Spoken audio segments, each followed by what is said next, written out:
कहिलेकाहीँ हामी सबैलाई चाहिन्छ एउटा यस्तो ठाउँ जहाँ मनले आरामसँग सास फेर्न सकोस्। र आज म पुगेको छु एउटा त्यस्तै ठाउँ, होमिया पार्क।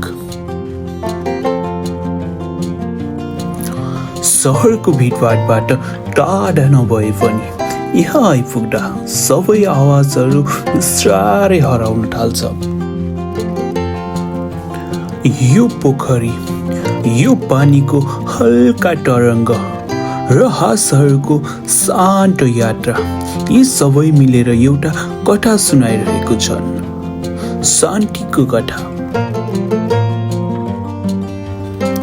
हरेक पाइला चल्दा लाग्छ जस्तो कि समय नै बिस्तारै बगिरहेका छन्, न कुनै हतार न कुनै तनाव।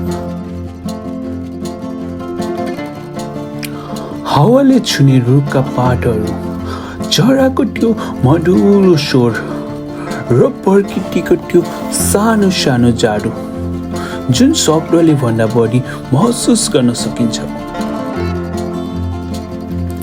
सायद हामीलाई साह्रै ठुलो खुसी चाहिँदैन, कहिलेकाहीँ यस्तो सानो शान्त पल नै काफी हुन्छ।